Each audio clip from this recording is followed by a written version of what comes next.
मेरी भाभी इस दुनिया की सबसे सुंदर औरत थीं। मैंने कभी अपनी जिंदगी में इतनी सुंदर लड़की नहीं देखी थी। उन्हें देखकर मैं देखता ही रह जाता और उनसे नजर हटाना बहुत मुश्किल था। लेकिन एक बात बहुत अजीब थी। उनकी कुछ हरकतें ऐसी थीं जो मुझे समझ नहीं आती थीं। मुझे भाभी की ये हरकत बिल्कुल समझ नहीं आती थी कि जो चीज़ सारी दुनिया के लिए आम थी वो उन्होंने घर के लोगों से क्यों छुपा रखी थी। आखिर मेरा भी तो कोई हक बनता था। वही चीज़ तो वो पूरी दुनिया में बांटती फिरती थीं, तो फिर क्या मैं उनका कुछ नहीं लगता था? मतलब घर के लोगों का तो ज्यादा हक होता है ना घर की चीजों पर।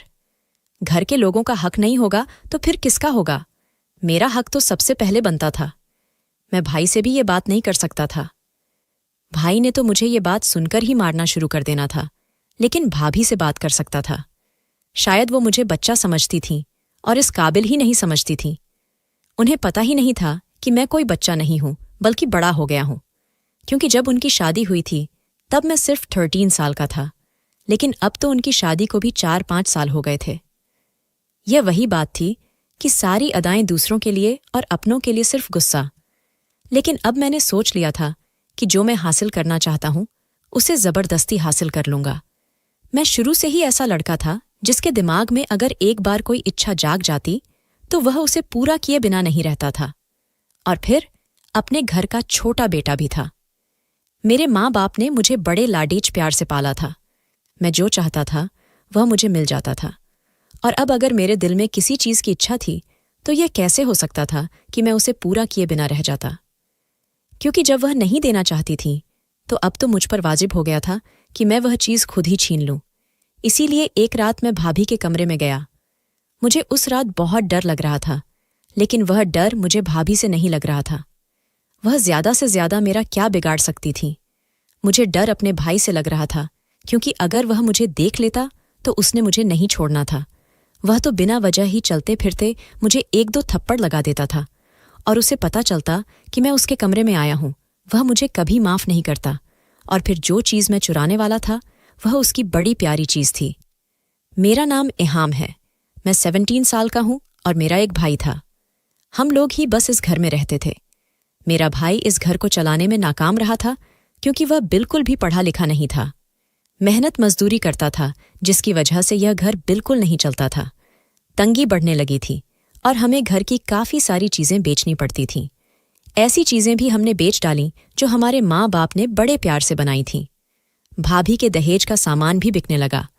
उनकी शादी को 5 साल होने वाले थे। उनकी कोई औलाद नहीं थी। वह बहुत ज्यादा खूबसूरत थीं, लेकिन आजकल बहुत परेशान रहती थीं। मुझे वह बहुत अच्छी लगती थीं। मैं उनकी परेशानी नहीं देख सकता था। एक दिन उन्होंने अपने पति से किसी मुद्दे पर बात की और मुझे उनके कमरे से लड़ाई झगड़े की आवाज आई। तो मैं जाकर दरवाजे से कान लगाए खड़ा हो गया और उनकी बातें सुनने लगा। अच्छा, अब ये दिन आ गए हैं कि तुम ये सब कुछ करोगी? तुम्हें क्या लगता है कि तुम खूबसूरत हो तो मैं तुम्हारी हर बात मान लूंगा? और फिर दुनिया वाले क्या कहेंगे? मैं जानता हूं कि मेरी गलती है। मुझे पढ़ाई करनी चाहिए थी, किसी काबिल बनना चाहिए था। अगर मैं थोड़ा बहुत भी पढ़ा लिखा होता तो मुझे कहीं कोई नौकरी मिल जाती। लेकिन इसका मतलब यह नहीं है कि मुझे अपनी गलती की इतनी बड़ी भरपाई करनी पड़े और तुम्हें बाहर निकलना पड़े। तुम जानती हो समाज किस तरफ जा रहा है, और तुम जैसी सुंदर लड़की के साथ क्या कुछ नहीं हो सकता। लोग 1000 बातें करेंगे और वो सारी बातें मुझे सुननी पड़ेगी, तुम्हें नहीं। मेरे भाई ने गुस्से से कहा। तो फिर मेरी भाभी भी गुस्से में बोलने लगी। दुनिया वाले हमारे घर में राशन देकर नहीं जाते हैं। दुनिया वालों को नहीं पता कि हम भूख से मर रहे हैं। दुनिया वालों को ये भी नहीं पता कि हमारे घर में अब बेचने के लिए भी कुछ नहीं है। अगर मैं मैदान में नहीं आई तो इस घर में सोने के लिए बिस्तर भी नहीं बचेगा। आपको ये बात समझ नहीं आती? अगर मेरे अंदर एक हुनर है तो मैं इसका इस्तेमाल क्यों नहीं कर सकती? एस्टरिस्क। क्योंकि मैं चाहता हूं कि तुम अपने सारे हुनर और सलाहियत सिर्फ मेरे लिए इस्तेमाल करो, दूसरों के लिए नहीं। मैं तुम्हें ब्याह कर लाया हूं, तुम पर सिर्फ मेरा हक है। तुम्हें जलील होते हुए नहीं देख सकता, मेरे भाई ने कहा। मेरी भाभी का कहना था कि इसी तरह मेरी भी आपके साथ शादी हुई है और आपके ऊपर भी सिर्फ मेरा हक है, और मैं भी आपको जलील होते हुए नहीं देख सकती। आपकी उम्र ज्यादा नहीं है, लेकिन टेंशन लेकर अब आप बूढ़े लगने लगे हैं। मुझे आपको देखकर अफसोस होता है। मैंने जिंदगी भर आपसे कुछ नहीं मांगा, फिर भी आपकी हालत ऐसी हो गई। लोग तो यही कहेंगे ना कि इस औरत से शादी करने के बाद ही इसकी सारी खूबसूरती और सेहत बर्बाद हो गई है। जबकि आप खुद बताइए, इसमें मेरा कितना अमल व दखल है। मैंने तो आपसे कभी किसी भी चीज के लिए जिद नहीं की। मैंने तो आपसे वो भी नहीं मांगा जो मेरा बुनियादी हक है। मेरे भाई की आवाज नहीं आ रही थी। शायद वो मेरी भाभी की बात मानने को तैयार था। उसने कहा, ठीक है, तुम ये काम शुरू कर लो, लेकिन अगर इसमें फायदा ना हुआ तो फिर हम ये काम नहीं करेंगे। मेरी भाभी का कहना था, कितना फायदा? तो मेरे भाई ने कहा, इतना फायदा होना चाहिए कि तुम्हारा वक्त अगर जाए तो तुम्हें अफसोस ना हो। तुम ये ना कहती फिरो कि मेरा टाइम जाया हो रहा है। मेहनत भी इतनी ज्यादा कर रही हूं और कुछ बन भी नहीं रहा है। पर मेरी भाभी का कहना था कि मुझे पूरा यकीन है, मुझे अपने ऊपर इतना भरोसा है कि 1 महीने में हम इतने सारे पैसे कमाने लगेंगे कि हमारे घर की सारी चीजें पूरी हो जाएंगी।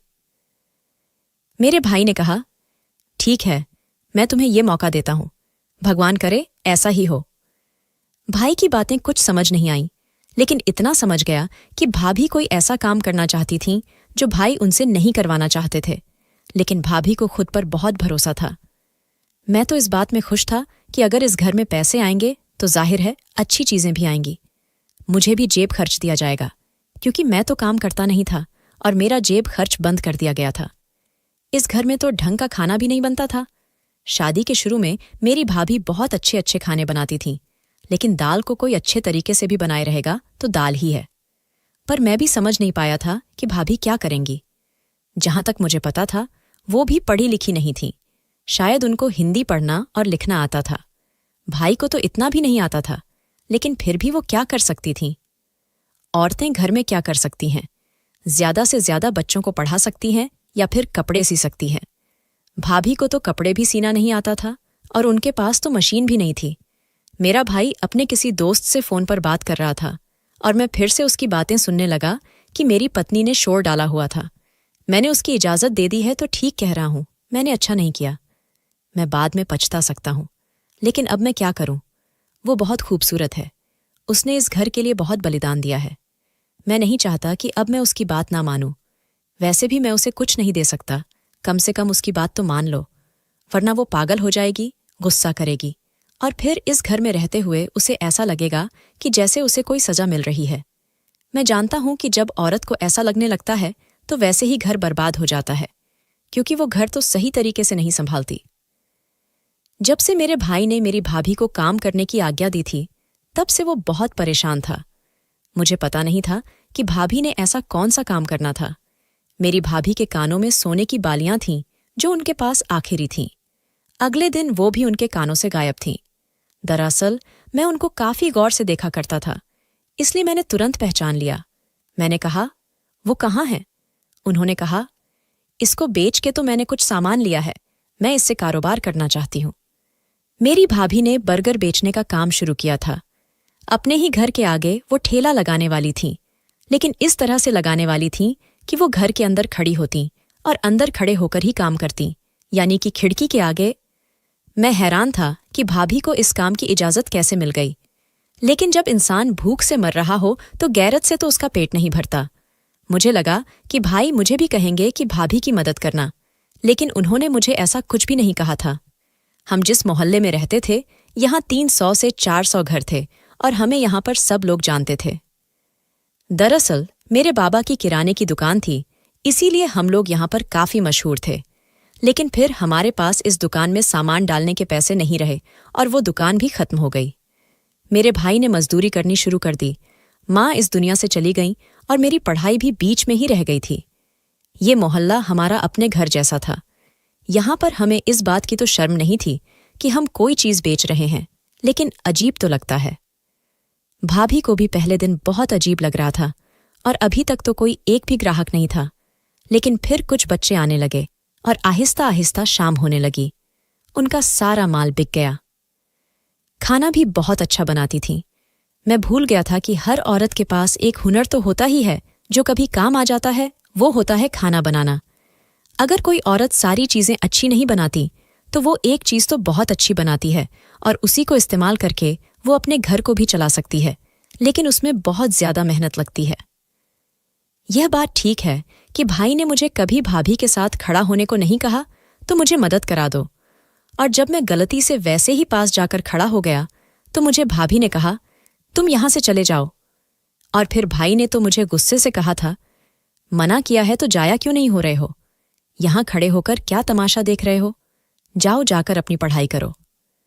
मैंने कहा, तो पढ़ाई कौन सी पढ़ाई? मेरी पढ़ाई तो खत्म हो गई। तो वो कहने लगा कि तुम्हारी पढ़ाई दोबारा से शुरू हो जाएगी। कोई बात नहीं, जो साल रह गया उसको दोबारा से देख लेना, हम तुम्हारी फीस दे देंगे। मैंने कहा, पर मैं आगे नहीं पढ़ना चाहता। तो मेरे भाई ने कहा, तो फिर तेरी जिंदगी भी मेरी जैसी हो जाएगी। मैंने भी पढ़ाई नहीं की, तो देख मेरा आज क्या हो गया है। आज मेरी उस पत्नी को बाहर खड़े होकर काम करना पड़ रहा है, जिसको मेरे बस चले तो मैं धूप में भी जाने ना दूं। वो मेरे लिए है, ये काम करने के लिए नहीं। लेकिन तुझे इन बातों की अभी समझ नहीं आएगी। अगर तूने कहा कि मैंने पढ़ाई नहीं करनी तो मैं तेरा मुंह दूसरी तरफ लगा दूंगा, समझ? एस्ट्रिस्क। मेरा भाई मुझसे बड़ा था और हमेशा ही मुझसे ऐसी बात करता था, इसलिए मुझे उससे गुस्सा नहीं आता था। लेकिन मुझे उससे डर लगता था। जब किसी के बिजनेस का पहला दिन होता है तो वही सोचता है कि ज्यादा अच्छा नहीं जाएगा। तो शुरू में भाभी को भी ऐसा ही लग रहा था, लेकिन शाम तक उनका सारा माल बिक गया था। ये कोई छोटी बात नहीं थी, बहुत बड़ी बात थी। वो बहुत ज्यादा खुश थीं। रात को उन्होंने सामान के पैसे अलग करके जब मुनाफा निकाला तो हम लोग तो हैरान रह गए। ये तो पूरे 5,000 रुपये बनते थे। भाभी ने कहा कि मुझे तो खुद अंदाजा नहीं था कि ये 5,000 रुपये होंगे। मेरे भाई ने कहा कि इसमें से सामान के पैसे भी तो निकालो।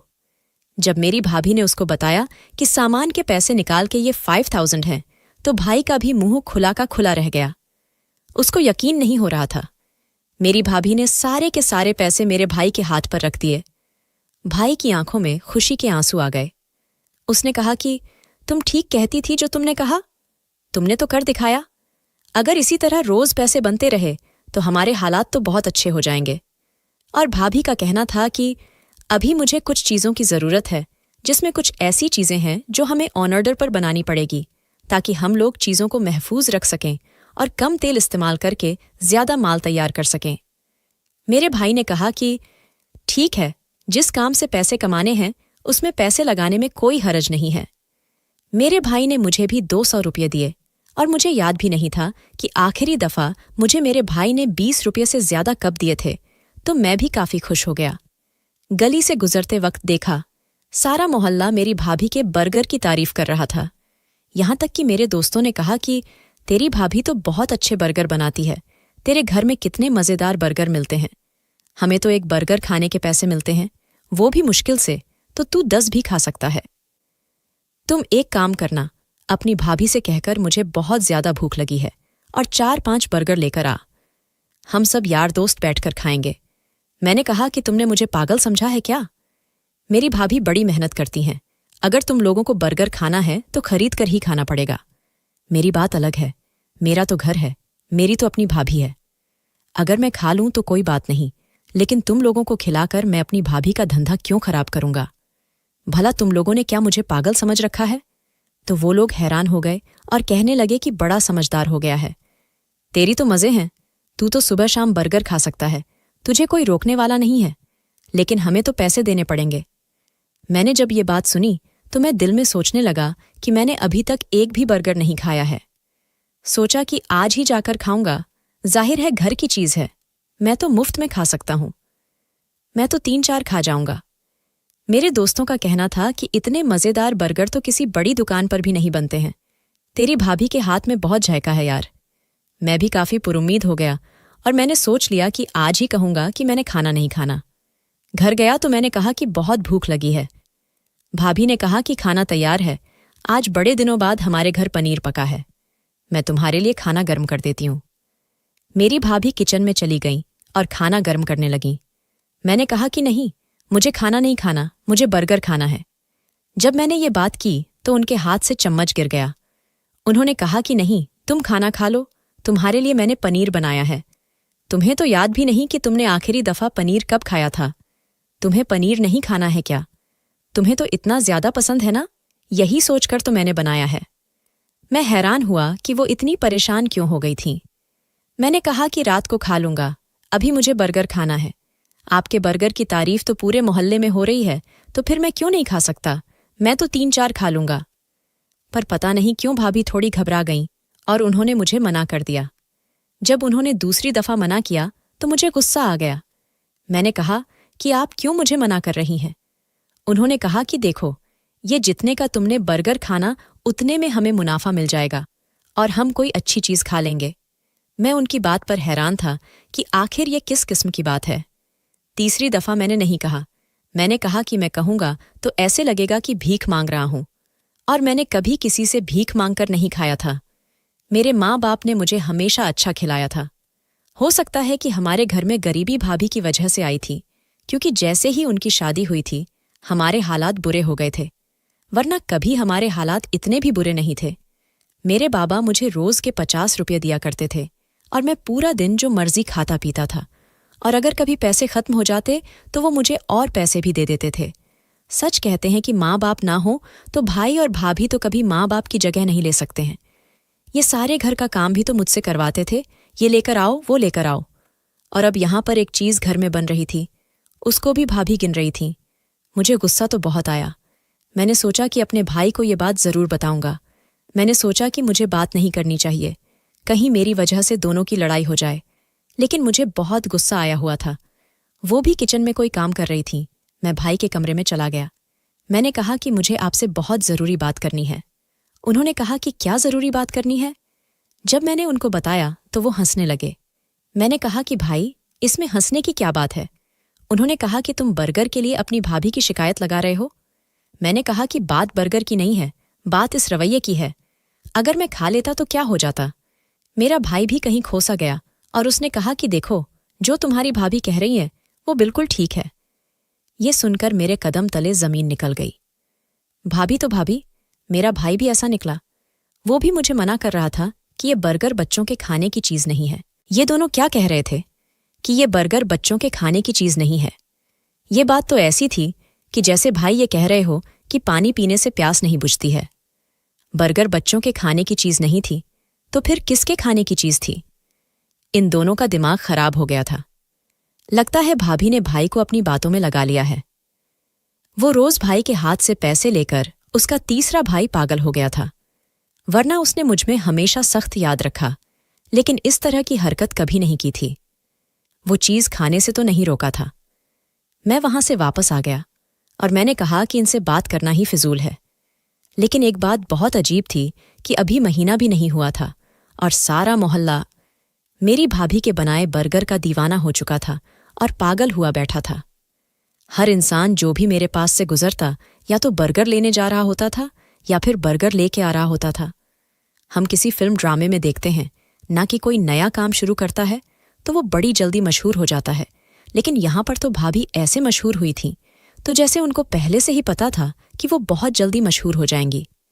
लोग उनके बिना ये बर्गर पागलों की तरह खा रहे थे और जितने लोग मर रहे थे उतना ही मुझे उत्सुकता हो रही थी कि सर, मैं भी तो टेस्ट चेक करूं कि कैसा है। अब तो उनके पास 10-20 बर्गरों के ऑन ऑर्डर आया करते थे और रोज 20,000 रुपये बनते थे। अब तो सुबह के 3-4 घंटे में ही 5,000 रुपये बन जाते थे। घर में इस तरह की चीजें आ रही थीं जिन्हें हमने कभी देखा भी नहीं था। घर में बेड और सोफा की जरूरत थी, लेकिन अब तो एलईडी और वाटर डिस्पेंसर भी आ गया था। मतलब आपके घर में फ्रिज मौजूद है, फिर भी आपने पानी बिजली के जरिए ठंडा या गर्म करके पीना है। यह तो अमीर लोगों के शौक थे। हमारे पास तो किसी जमाने में सेकंड हैंड फ्रिज भी नहीं था और इतना कुछ आ गया था। एक दिन तो मेरे भाई ने मुझे एक बड़ा सा फोन भी दिया।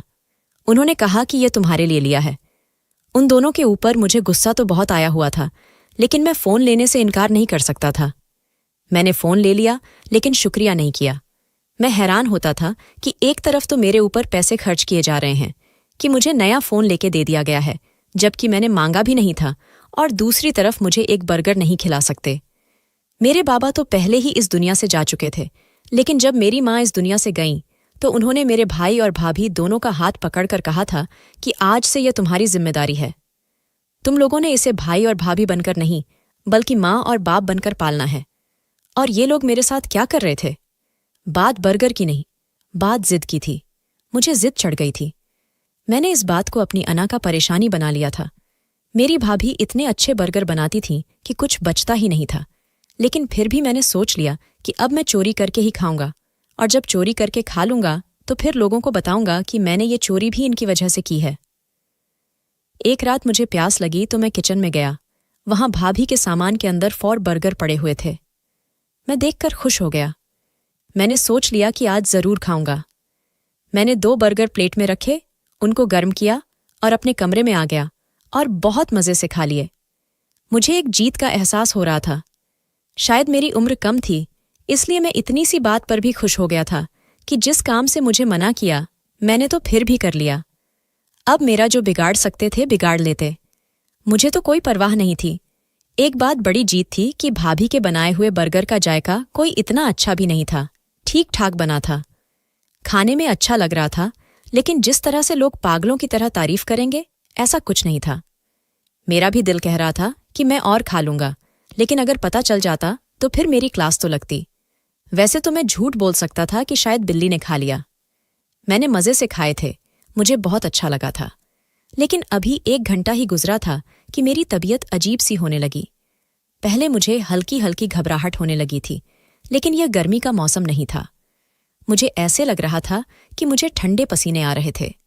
उसके बाद मेरी सांस आहिस्ता आहिस्ता फूलने लगी, जैसे मैंने कोई मेहनत का काम किया हो, जबकि मैं अपने बिस्तर पर आराम से लेटा हुआ था। मेरी तबीयत बोझल होने लगी थी। मुझे समझ नहीं आ रहा था कि मेरे साथ क्या हो रहा है। मुझे अचानक से बहुत ज्यादा भूख लगने लगी थी। मैं दोबारा किचन में गया और जो 2 बर्गर पड़े थे वो भी उठाकर खा लिए। कमरे में वापस आ गया और थोड़ा पानी पी लिया। मुझे यह बर्गर खाकर अजीब सी भूख लगी थी। कैसी भूख लगी थी कि अभी अगर मेरे सामने यह 2 बर्गर नहीं होते बल्कि लाल बड़ी होती तो मैं हाथों से खा जाता। पता नहीं मुझे अचानक से इतनी भूख क्यों लग गई थी। मुझे लगा कि अब मेरी तबीयत ठीक हो जाएगी, लेकिन मेरी तबीयत और बिगड़ने लगी। अचानक से ही मुझे ऐसा लगा जैसे मेरे अंदर बहुत ज्यादा ताकत आ गई है और मेरा दिल कर रहा था कि मैं इधर से उधर भाग जाऊं, भागता ही जाऊं। मेरे कदम चलते जाएं और मैं इतना भागूं कि मैं बुरी तरह थक जाऊं और फिर अंदर जो परेशानी बसी हुई है वह निकल जाए। मुझे पता नहीं था कि मेरे साथ यह सब कुछ क्यों हो रहा था। क्या यह बर्गर खाने की वजह से हो रहा था? अगर यह बर्गर की वजह से हो रहा था तो फिर क्या बाकी लोगों के साथ भी ऐसा ही होता था? और अगर बाकी लोगों के साथ ऐसा ही होता तो फिर लोग उनके पीछे पागल क्यों थे? या फिर मुझे कोई और परेशानी बन गया था? मेरा दिल कर रहा था कि मेरे सामने एक बड़ा सा हथौड़ा आ जाए और मैं उससे बड़े बड़े पत्थर तोड़ दूं और पागलों की तरह पत्थर तोड़ता ही रहूं। मेरा दिल कर रहा था कि फिर मैं उठाकर इधर से उधर रख दूं। ऐसा काम करूं कि जिसमें मेरी ताकत लग जाए, मुझे पसीना आए और मेरा दिल ठीक हो जाए। अब तो मुझे डर लगने लगा। मेरी तबीयत ज्यादा ही खराब होने लगी, क्योंकि जो मुझे महसूस हो रहा था वह मुझे जिंदगी में पहली दफा महसूस हुआ था। मेरे लिए यह सब कुछ बिल्कुल नया था। मैं भाई और भाभी के कमरे की तरफ भागा। कमरे का दरवाजा लॉक नहीं था। याद आया कि भाई बता रहा था कि उसे दूसरे शहर जाना है और मैं रात को वहां पर होऊंगा। इसका मतलब कि मेरी भाभी घर में अकेली थी। मुझे इस तरह से उनके कमरे में नहीं जाना चाहिए था। मैं कभी भी ऐसे उनके कमरे में नहीं गया था। यह बात मुझे मेरे भाई ने समझाई थी। अगर भाई अंदर होता तो मुझे कोई परेशानी नहीं था, मैं यूं ही अंदर चला जाता। वापस अपने कमरे में आ गया, लेकिन अब मेरी तबीयत ज्यादा खराब होने लगी थी। मैंने अपने भाई को फोन किया।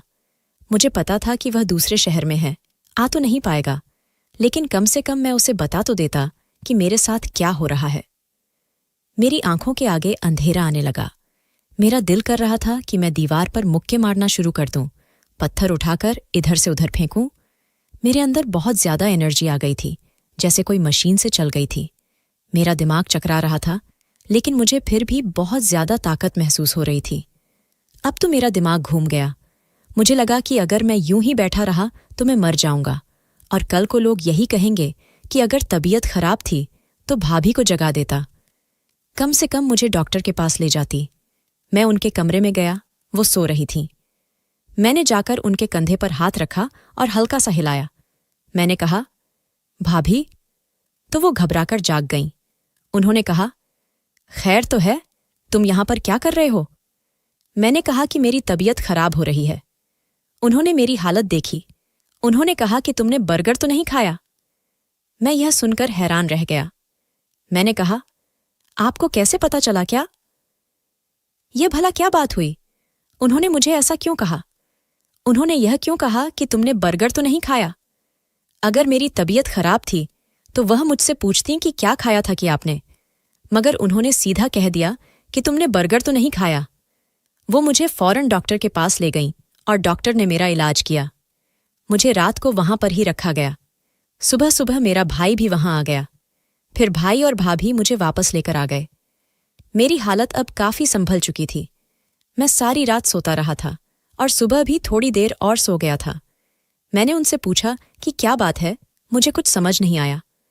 उन्होंने कहा कि ये जो बड़े बड़े होटलों से चीजें मिलती हैं और जिनके लिए लाइन लगती है, लेकिन जब कभी जाकर उन्हें खाओ तो उनका जायका बिल्कुल ही नामुनासिब होता है या फिर बिल्कुल भी अच्छा नहीं होता, लेकिन फिर भी उनकी दुकानदारी चलती है और लोग कहते हैं कि पता नहीं उनकी चीज में ऐसा क्या है कि लोग पागल हैं और लाइन बनाकर खड़े होते हैं। दरअसल वो अपनी चीजों में एक खास किस्म के नशे का इस्तेमाल करते हैं जो लोगों के मुंहों को लग जाता है और वो बार बार वही चीज खाना पसंद करते हैं। हम भी अपने बर्गर में उसी चीज का इस्तेमाल कर रहे थे। यही चीज लेने के लिए मैं दूसरे शहर गया हुआ था और तुम्हें इसीलिए खाने से मना कर रहे थे कि कहीं तुम इसकी आदत ना हो जाओ। तुम तो हमारे अपने हो, हम तुम्हारे साथ ऐसा नहीं कर सकते ना। इसीलिए तुम्हें कह रही थी कि तुमने खाना ना खाओ, वरना तुम खुद सोचो, अगर हम तुम्हारे लिए लाखों रुपये का मोबाइल ले सकते हैं तो क्या हम तुम्हें RS70 का बर्गर नहीं खिला सकते? इसलिए तुम्हें मना कर रहे थे, पर तुमने हमारे साथ जिद पकड़ ली और जानबूझकर चोरी की है और एक नहीं बल्कि 4 बर्गर खा लिए। जाहिर है तुम्हारे ऊपर असर तो होना ही था और तुम्हारे ऊपर कुछ ज्यादा ही असर हो गया, क्योंकि शायद तुम उन लोगों में से हो जिन पर ये चीजें ज्यादा असर करती हैं। इसीलिए तुम्हारी हालत ऐसी हो रही थी और डॉक्टर ने कहा कि सब कुछ ठीक है, पर आइंदा तुम इस तरह की हरकतें ना करना। मैंने कहा कि भाई, पर यह सब कुछ गलत नहीं है। तो मेरे भाई ने कहा कि नहीं, कुछ भी गलत नहीं है। सारी दुनिया करती है, हम भी कर रहे हैं और इसी तरह होता है।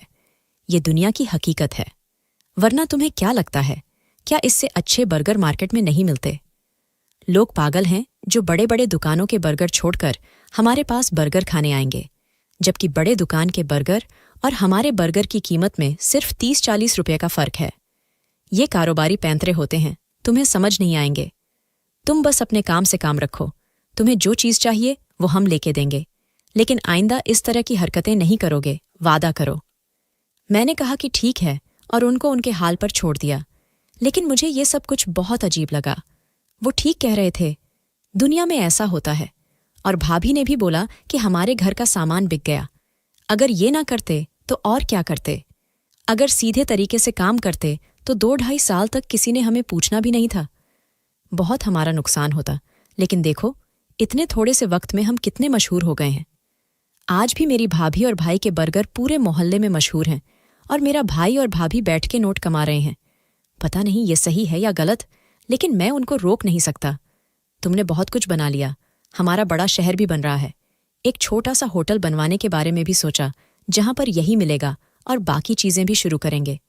मुझे तो ये सब कुछ ठीक नहीं लगता। अगर हमारे माँ बाप जिंदा होते और उनको ये बात पता चलती तो वह भी रोकते, क्योंकि वह दोनों बहुत अच्छे इंसान थे। उन्होंने सारी जिंदगी हमें मेहनत करके खिलाया था, लेकिन अब ये तो मेहनत नहीं थी। आप लोग ही बताइए कि ये सही है या गलत। मैं तो छोटा हूं, कुछ बोलता हूं तो भाई थप्पड़ दे मारता है। मेरी जेब में इतने पैसे भर देते हैं कि अब मेरा कुछ भी करने का दिल नहीं करता, क्योंकि मैं पहले से ही सब कुछ कर चुका। अब किसी चीज में खुशी नहीं मिलती। दोस्तों, वीडियो कैसा लगा? कमेंट करके जरूर बताएं। वीडियो को लाइक और चैनल को सब्सक्राइब जरूर करें।